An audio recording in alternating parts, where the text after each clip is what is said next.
The gravedigger grabbed my arm as I walked away from my father's casket.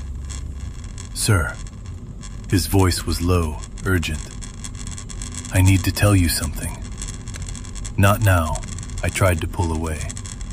My mother was waiting by the car. The other mourners were dispersing. I had a eulogy in my pocket that I'd barely managed to deliver without breaking down. My father was dead. Raymond Mercer, 66 years old, heart attack, they said. Found him in his study 3 days ago, slumped over his desk, gone before the paramedics arrived. I had spent the last 72 hours planning a funeral, comforting my mother, and trying to hold myself together for my wife and kids. I didn't have time for whatever this gravedigger wanted. "Your father paid me," he said. I stopped. "Paid you for what?" The gravedigger, a weathered man in his mid-50s with dirt under his fingernails and eyes that had seen too many burials, leaned closer. "Paid me to bury an empty coffin."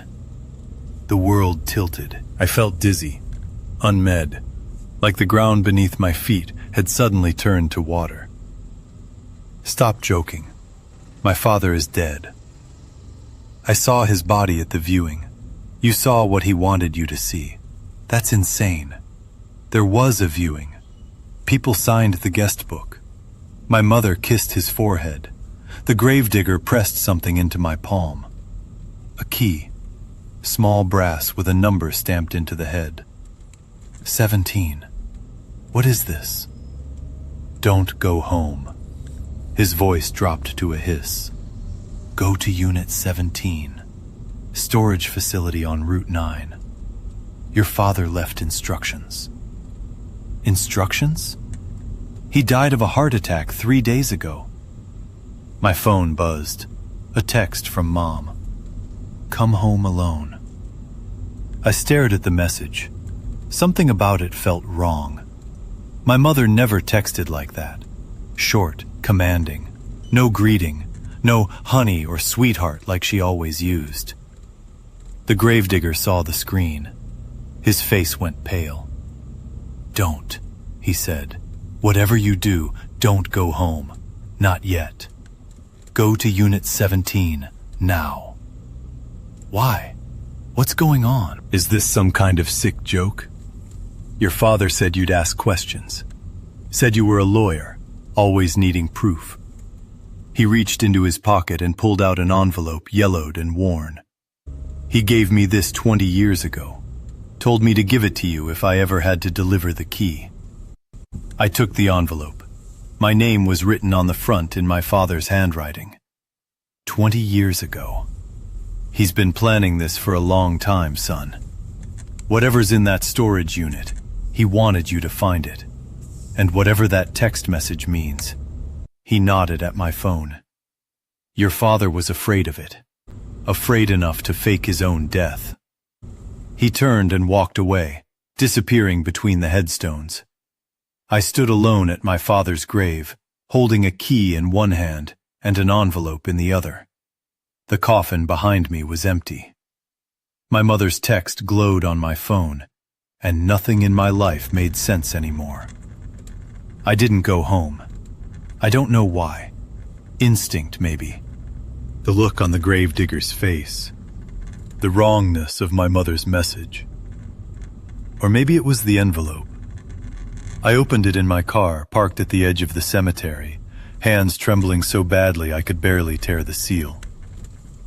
Inside was a single sheet of paper, covered in my father's handwriting. Julian, if you're reading this, then Marcus has given you the key, which means I've had to disappear. I know you have questions.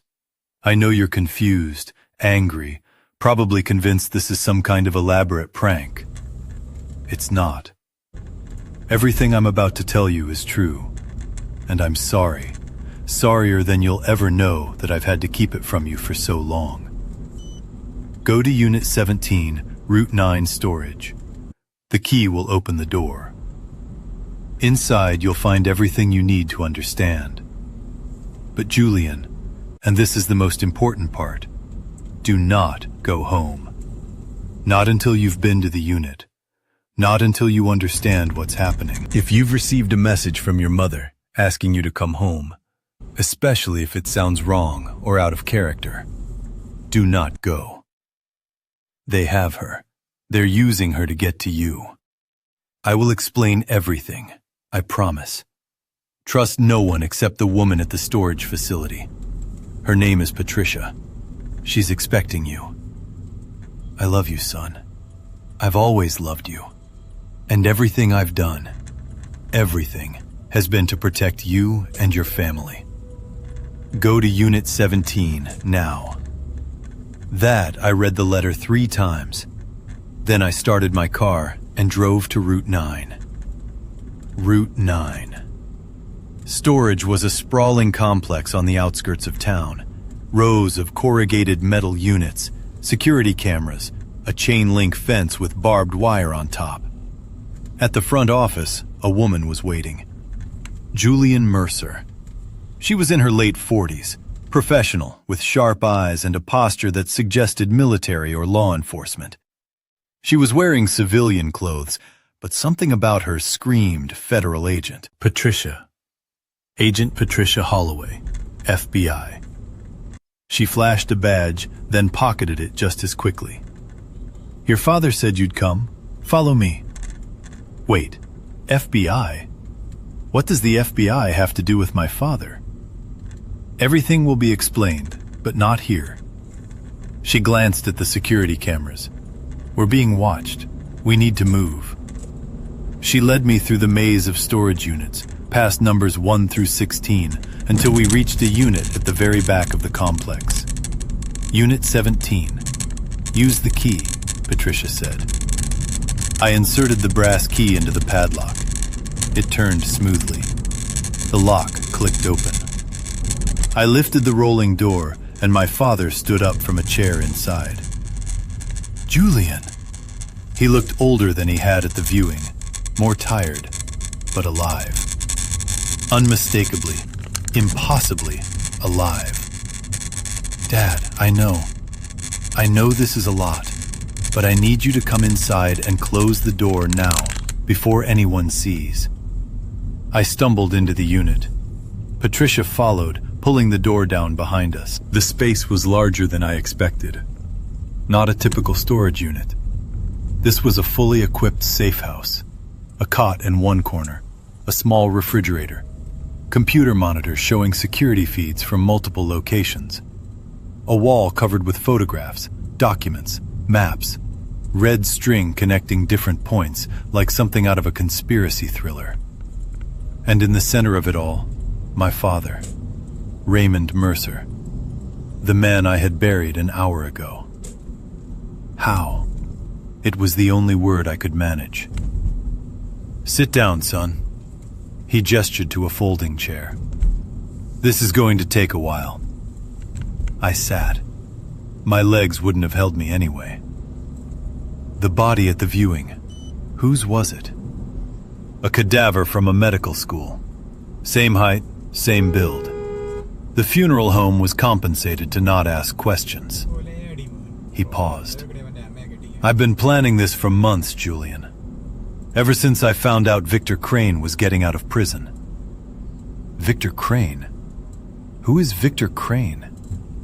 My father exchanged a look with Patricia. Then he took a breath. He's the reason I've been lying to you for your entire adult life. The story took 2 hours to tell. In 1995, my father was 37 years old, a successful accountant with a growing practice and a roster of wealthy clients. One of those clients was a man named Victor Crane. Crane ran a legitimate import-export business, on paper. In reality, he was one of the most powerful money launderers on the East Coast, cleaning cash for organized crime families from Boston to Miami. My father didn't know this at first.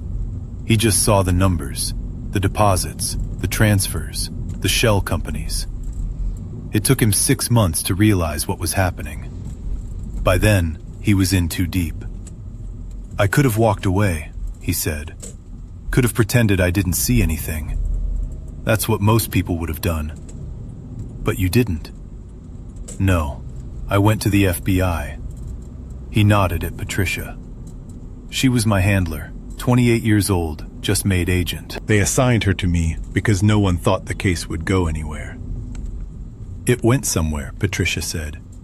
Your father wore a wire for 2 years, gathered enough evidence to bring down Crane's entire operation, hundreds of millions, and laundered money, connections to 6 different crime families. In 1998, I testified, my father continued. Crane was convicted, sentenced to 30 years. He paused. I was supposed to go into witness protection, but the FBI convinced me the threat was over. Crane would die in prison. They said his organization was dismantled. I could live a normal life. And you believed them. I wanted to believe them. Your mother and I had just gotten married. We wanted children. I couldn't imagine raising a family and hiding, always looking over my shoulder. So, you stayed. I stayed, changed some habits, stayed vigilant. But as the years passed, I let my guard down. Crane was in prison. His people had scattered. I thought it was over. He stood up, walked to the wall of photographs. Then 3 months ago, Victor Crane was released. The photo showed a man in his late 50s, silver hair, cold eyes, the face of someone who had spent 25 years in prison planning revenge. Good behavior, my father said bitterly. 2 years instead of 30. And the day he walked out of that prison, he started putting together his plans. Plans for what? For this. He pointed to another section of the wall. Photos of our family. Me, my mother, Celeste, Emma, and Oliver. My blood went cold. He's targeting us. Everyone, the entire Mercer family. He's had 25 years to think about what I did to him. 25 years to plan his revenge. My father's voice cracked. He wants to kill everyone I love, Julian. And then, he wants to kill me. Slowly. How do you know this? Patricia stepped forward. We have informants inside his organization. When Crane got out, he immediately started reaching out to old contacts. Within a week, he had assembled a team. Within a month, he had a plan. A plan to what? To murder your entire family, she said flatly. Your mother, your wife, your children, all of them, with your father forced to watch. I felt sick, literally sick, my stomach churning, my head spinning. That's why I faked my death, my father said. If Crane thinks I'm dead, he might lose interest. Might decide revenge isn't worth it if his target is already gone. But the text from Mom. My father's face darkened. That's why I told you not to go home. They have her. We don't know for certain, but that text, it wasn't her. The phrasing was wrong. No greeting, no warmth. Your mother would never text like that. So Crane's people are probably at your house right now, waiting for you to walk in. I pulled out my phone, called my wife. Celeste answered on the second ring. Julian, how was the funeral? When are you coming home? Where are you? At your parents' house. Your mom invited us for dinner after the service. We're just waiting for you and her to get here. My heart stopped. Mom isn't there. No, she said she had to run an errand after the funeral. Asked us to go ahead and let ourselves in. A pause. Julian, is everything okay? You sound strange. Celeste, listen to me very carefully. Take Emma and Oliver and leave that house right now. What? Why? I can't explain. Just trust me. Get the kids and go somewhere public. A restaurant, a shopping mall, anywhere with lots of people. And don't tell anyone where you're going. Julian, you're scaring me. I know. I'm sorry, but I need you to do this now. A long pause, then. Okay. We're leaving. Call me when you're safe. And Celeste, don't go back to our house either. Not until you hear from me. I hung up and turned to my father. Celeste and the kids are at your house. Crane's people might be there too. They're not. Patricia was checking something on her phone. We have surveillance on the Mercer residence. 2 men arrived about an hour ago. They're inside, waiting. Waiting for what? For you or your mother? Whoever shows up first. Where's my mother? My father's face was grim. That's what we need to find out. The next 3 hours were a blur of activity. Patricia called in her team, 6 FBI agents who had been monitoring the situation from a distance. They set up a command center in Unit 17, tracking Crane's movements, analyzing the threat. We learned that my mother had been taken from the cemetery parking lot. Security footage showed a black SUV pulling up next to her car, 2 men getting out, one of them putting something over her face. Chloroform, probably, and bundling her into the vehicle. They took her to draw you out, Patricia explained. Crane, who knows the funeral was fake. He's not stupid. He knows your father is still alive. How? We're not sure. Maybe he has someone inside the funeral home. Maybe he's been watching longer than we realized. She shook her head. It doesn't matter. What matters is that he has Viven, and he's going to use her as bait. So what do? We give him what he wants, my father said quietly. Dad, not you. Me? He stood up. Crane wants revenge on the man who put him in prison. That's me. If I turn myself over, he'll let your mother go. You can't know that. I know Victor Crane. I spent 2 years listening to him through a wire. He's cruel, but he's also practical. Killing a 62-year-old woman doesn't satisfy his need for revenge. Killing me does. This is insane. You can't just... Julian, my father put his hands on my shoulders. I've spent 25 years living with the guilt of what I did, not testifying. That was the right thing to do, but putting my family at risk, letting you grow up without knowing the truth, watching you build a life that could be destroyed at any moment by a monster I helped create. You didn't create him, no, but I poked the bear and then pretended the bear didn't exist. He smiled sadly. This is my chance to make it right. To protect you, your mother, your wife, your children. To finally end this. Patricia stepped forward. There might be another way. We both turned to look at her. Crane wants a confrontation. Fine, we'll give him one, but on our terms, not his. The plan was dangerous, risky. The kind of thing that works in movies and gets people killed in real life. But it was the only plan we had. Crane's people had been traced to an abandoned warehouse on the waterfront, an old shipping facility that hadn't been used in years.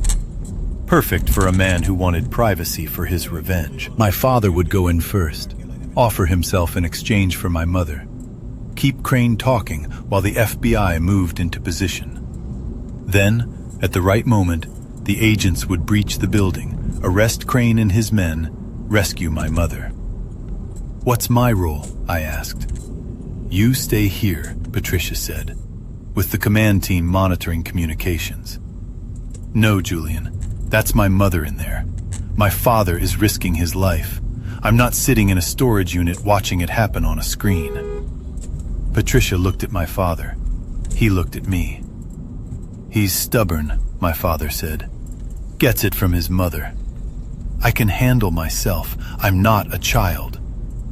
No, you're a corporate lawyer who's never fired a gun in his life. Then give me a gun and tell me which end to point.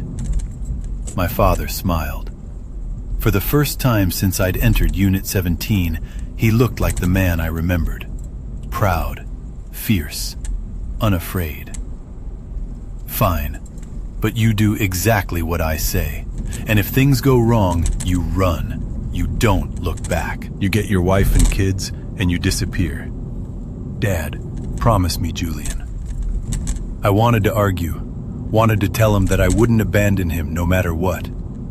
But I saw the look in his eyes, the same look he'd had when I was a child, and he was trying to protect me from something I was too young to understand. I promise. The warehouse loomed against the evening sky, a hulking silhouette of rust and decay. We approached from the water ride using an old drainage channel that led to a service entrance. My father went first, unarmed, hands visible. I followed with 2 agents staying in the shadows. The interior was vast and dark, lit only by industrial lamps hanging from the ceiling. And in the center of that darkness, surrounded by half a dozen armed men, stood Victor Crane. He looked exactly like his photograph. Silver hair, cold eyes, the patient stillness of a predator. And beside him, bound to a chair, was my mother, Raymond Mercer. Crane's voice echoed through the empty space. I knew you weren't dead. The funeral was a nice touch, though. Very dramatic. Let her go, Victor. This is between us. Between us? Crane laughed, a harsh, ugly sound. You took 25 years from me.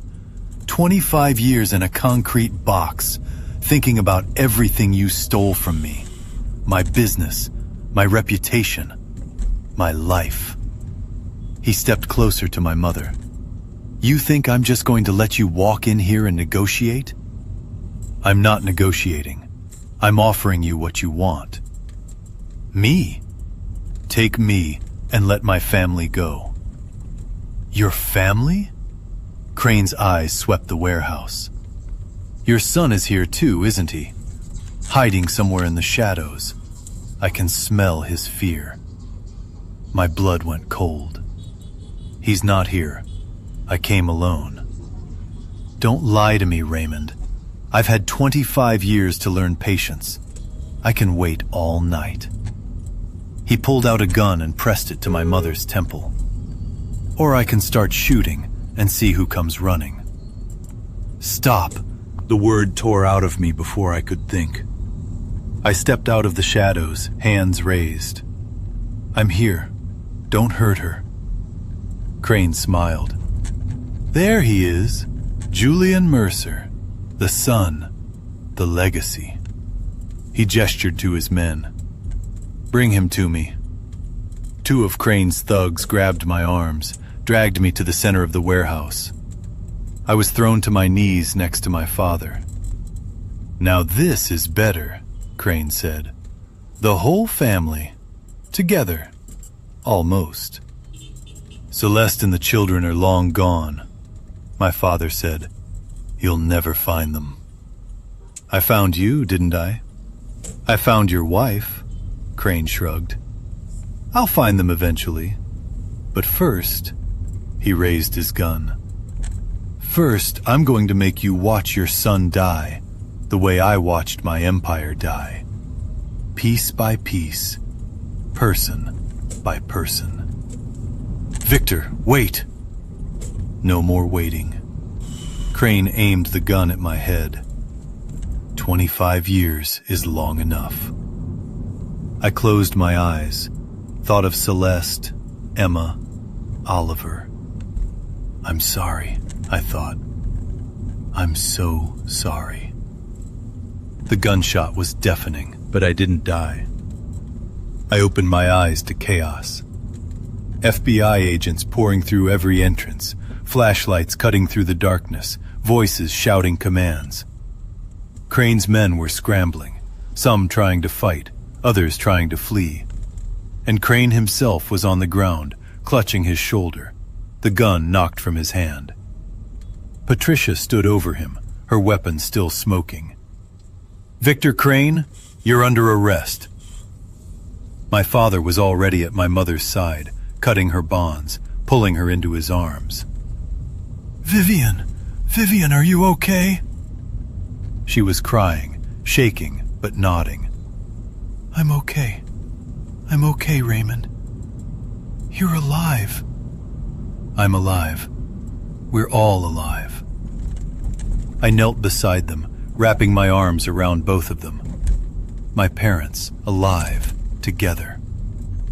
Around us, the FBI was securing the scene, cuffing Crane's men, calling for medical support, photographing evidence. It was over. 25 years of secrets, of fear, of looking over his shoulder, and it was finally over. The aftermath was complicated. Victor Crane was charged with kidnapping, attempted murder, and a dozen other offenses. This time, there would be no early release for good behavior. He would die in prison. My mother spent a night in the hospital for observation, but she was unharmed, shaken, traumatized, but physically okay. My father had to answer questions, lots of questions. The FBI had sanctioned his faked death, but there were still procedures to follow, reports to file, bureaucratic hoops to jump through. And there was me. Why didn't you tell me? I asked him 3 days after the warehouse. We were sitting on the porch of a safe house watching the sunset. 25 years, Dad. You could have told me the truth. And what? Burden you with it? Make you live in fear the way I did? He shook his head. You were a child when Crane went to prison. I wanted you to have a normal life. College, career, marriage, children. I couldn't give you that if you knew. So, you lied. I omitted. I protected. He looked at me. Julian, every choice I made, every lie, every omission, every secret was to keep you safe. I know that doesn't make it right, but I need you to understand. I never stopped loving you, not for a single day. I was quiet for a long time, thinking about my own children, about what I would do to protect them. Would I lie? Would I fake my own death? Would I carry a secret for 25 years if it meant keeping them safe? Yes. The answer was yes. I understand, I said finally. I don't like it, but I understand. My father reached out and took my hand. Thank you, son. 2 years have passed since my father's funeral. The funeral where he wasn't dead. The funeral that changed everything. I'm 38 now, still practicing law, though I've shifted my focus. Less corporate work, more pro bono cases for families in crisis. The experience changed me, made me realize what really matters. My father is 68. He and my mother sold their old house, moved to a smaller place on the coast. They're happier than I've ever seen them. Free, finally, from the shadow that had hung over them for a quarter century. Celeste knows everything now. I told her the whole story, start to finish, after Crane was arrested. She was angry at first, angry that I had kept her in the dark, that I had put her and the children at risk by driving to that warehouse. But she forgave me because that's what love does. It forgives. Emma is 8 now. Oliver is 6. They know their grandfather was sick for a while, but got better. They don't need to know the rest. Not yet. Maybe not ever. We have Sunday dinners at my parents' house. My father grills steaks while my mother plays with the grandchildren. We eat together, laugh together, tell stories about nothing important. Normal family stuff. The kind of stuff I took for granted before I learned how easily it could be taken away. The Gravedigger, Marcus Webb, sent me a Christmas card last year. Glad everything worked out. It said, "Your father is a good man. Take care of him." I framed it, put it on my desk as a reminder. A reminder that sometimes the people who save your life are strangers. That sometimes the truth is hidden for the right reasons. That sometimes the dead don't stay dead. And that's okay. That's more than okay. My father and I talk every day now, not about the past. We've exhausted that subject, turned it over and examined it from every angle. We talk about the future, about my work, his retirement, the kids' school plays and soccer, games, normal father-son stuff. Last week, we were sitting on his porch watching Emma and Oliver chase fireflies in the yard. "I never thought I'd have this," he said quietly. "Have what?" "This peace. A family that knows the truth and loves me anyway." He looked at me. "A son who forgave me." "There was nothing to forgive, Dad." "There was everything to forgive. I lied to you for your entire life. I put you in danger. I made you think I was dead. You did it to protect me. That doesn't make it right." "No, but it makes it understandable." I put my hand on his shoulder. "You're my father. Whatever you did, whatever secrets you kept, you're still my father, and I love you." He didn't say anything, just reached up and squeezed my hand. We sat there in silence, watching the children play as the sun sank below the horizon. A family together alive. That's all that matters. Thank you for listening to my story. I know it sounds impossible. A father faking his death, a gravedigger with a secret key, a crime boss seeking revenge after 25 years. But it happened. All of it. And I'm sharing it because I think there's a lesson here. The lesson is this: the people we love will sometimes keep secrets from us. They'll lie to us, hide things from us, make decisions without consulting us. And in the moment, it can feel like betrayal. But sometimes, not always, but sometimes, those secrets are kept out of love. Those lies are told to protect us. Those decisions are made because the person who made them couldn't bear to see us hurt. That's what my father did. He lied to me for 25 years because he loved me too much to burden me with the truth. I'm not saying it was right. I'm not saying you should forgive every lie, trust every secret keeper, accept every omission. But I am saying this: before you judge, try to understand. Before you condemn, try to empathize. Before you walk away, try to see the love behind the lie. Because sometimes the person who hurt you did it because they couldn't stand to see you hurt worse. And that's a kind of love too. Now, I want to ask you something. What would you do if you found out your parent faked their death to protect you?